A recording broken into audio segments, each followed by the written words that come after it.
जैन साथियों, कल माननीय सर्वोच्च न्यायालय ने एक ऐतिहासिक फैसला दिया। एक ऐसा फैसला जिसने बाबा साहब डॉक्टर भीमराव अंबेडकर जी के द्वारा बनाए गए संविधान की रक्षा करने का काम किया। जब संविधान लिखा जा रहा था, देश का संविधान बनाया जा रहा था, तो बहुत लंबी बहस हुई कि क्या सबको वोट का अधिकार होना चाहिए, क्या सिर्फ पढ़े लिखे लोगों को वोट का अधिकार होना चाहिए, क्या गांव में रहने वाले गरीब अनपढ़ व्यक्ति को वोट का अधिकार होना चाहिए या नहीं होना चाहिए। लेकिन बाबा साहब ने, देश के संविधान ने, हमारे संविधान निर्माताओं ने यह कहा कि इस देश में वोट के मामले में राष्ट्रपति हो या गांव में रहने वाला गरीब आदमी एक बराबर होगा।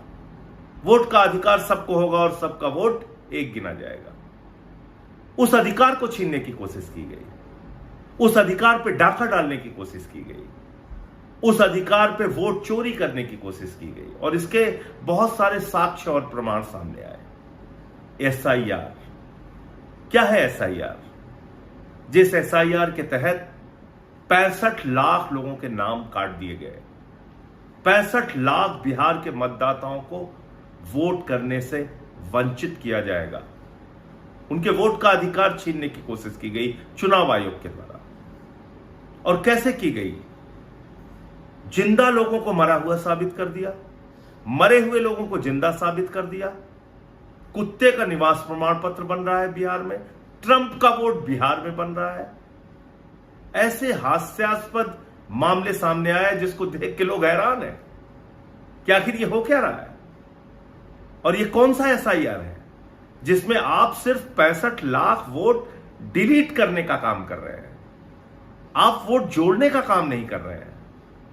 इसका मतलब आपकी मंशा है टारगेट करके उन वोटों को काटना जो विपक्ष को जाता है, जिससे भारतीय जनता पार्टी और उनके गठबंधन को, जेडीयू को नुकसान हो सकता है।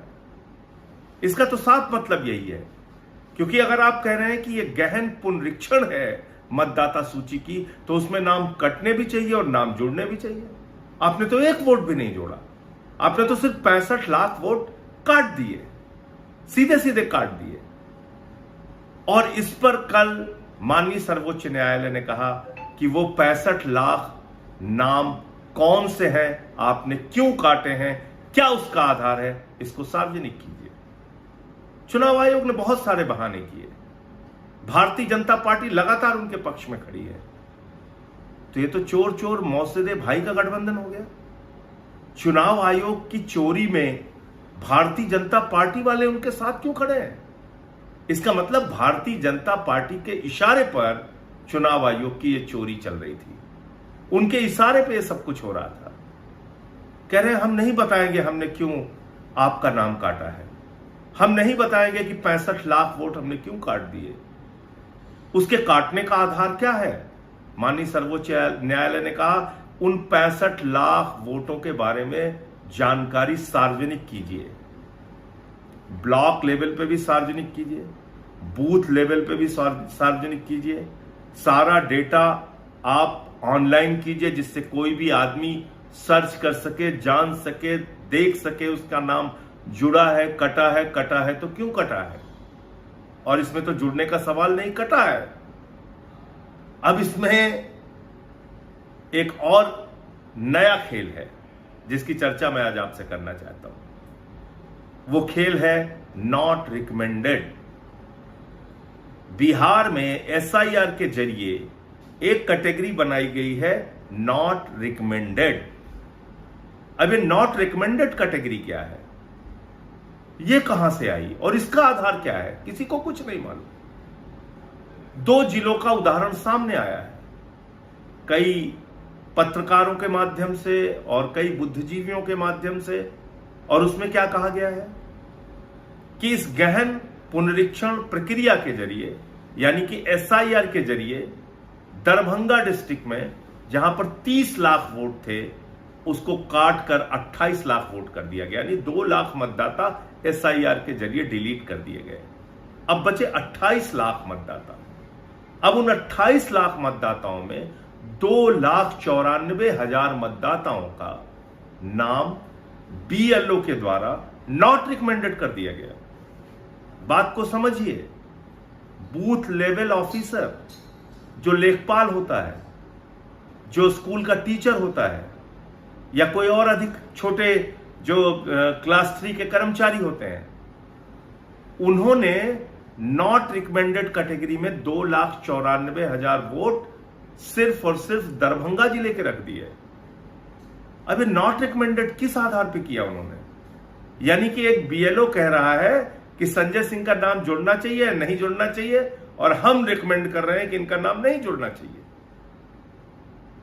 किसी विकास, किसी सुनील, किसी का नाम जुड़ना चाहिए या नहीं जुड़ना चाहिए, हम रिकमेंड कर रहे हैं कि ये नहीं जुड़ना चाहिए। ये कौन कह रहा है? बीएलओ कह रहा है। और ऐसे कितने मतदाता है एक जिले में? 2,94,000। दूसरा मामला आया है कैमूर जिले का। कैमूर जिले में भी 1,40,000 के करीब मतदाता ऐसे हैं जिनको बीएलओ के द्वारा नॉन रिकमेंडेड कैटेगरी में डाला गया है। अब बात को समझिए, अगर ये काम पूरे बिहार में हो गया तो ये 65 लाख वोटों का मामला ठीक होने के बावजूद लाखों वोट बीएलओ के नॉट रिकमेंडेड कैटेगरी के अंदर कट जाएंगे। इसीलिए कई बार सुप्रीम कोर्ट में दलील दी गई कि यह मामला सिर्फ 65 लाख का नहीं है। जब अंतिम सूची आएगी उस समय 1 करोड़ से ज्यादा वोट काट दिए जाएंगे।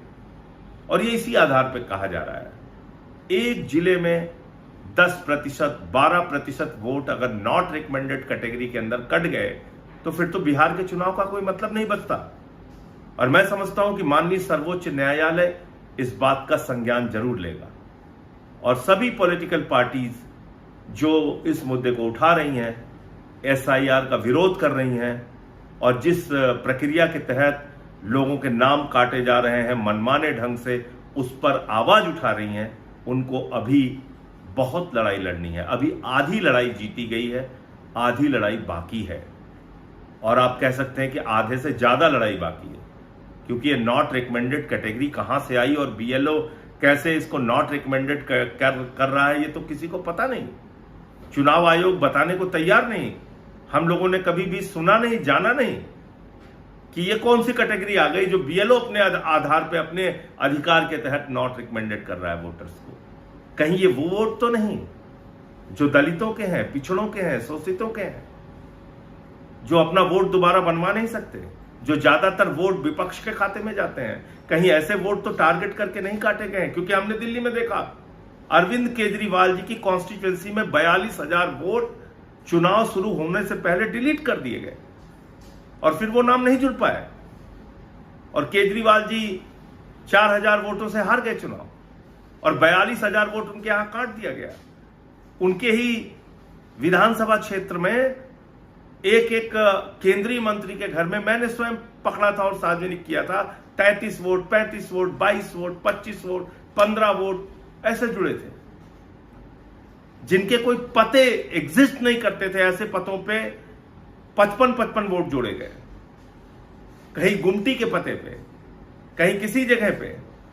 इस प्रकार से वोट जोड़ के घपला किया गया दिल्ली के अंदर, बड़े पैमाने पे घपला किया गया। 14 कॉन्स्टिट्यूएंसीज में हमने पूरा चुनाव आयोग को एक आंकड़ा दिया था जिसमें हजारों हजार वोट भारतीय जनता पार्टी के कार्यकर्ताओं ने कटवाने के लिए एप्लीकेशन दी थी।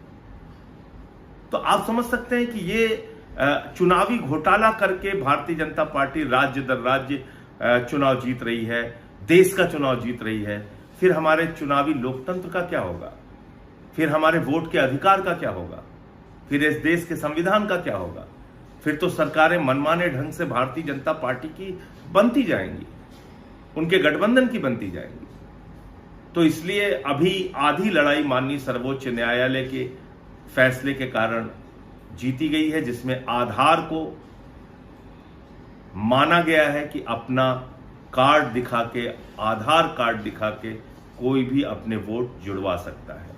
ये एक बड़ी जीत है और ये शायद ये फैसला देश के पैमाने पर भी काम देगा अगर ये एसआईआर की प्रक्रिया आगे बढ़ती है तो, क्योंकि आधार मानने से चुनाव आयोग इनकार कर रहा था। ये बड़ी अजीब बात है कि वही आधार कार्ड को आधार मानकर झारखंड में लोगों के नाम जोड़े गए मतदाता सूची में, लेकिन बिहार में कह रहे हैं हम आधार कार्ड नहीं मानेंगे। क्योंकि उनको घपला करना है, वोट की चोरी करनी है, चुनाव बीजेपी को जितवाना है। तो इसलिए ये अभी आधी लड़ाई जीती गई है, आधी लड़ाई अभी और बाकी है। वोट चोरों को छोड़ना नहीं है, वोट चोरों के खिलाफ आवाज बुलंदी के साथ उठाते रहना है। जय हिंद, इंकलाब जिंदाबाद।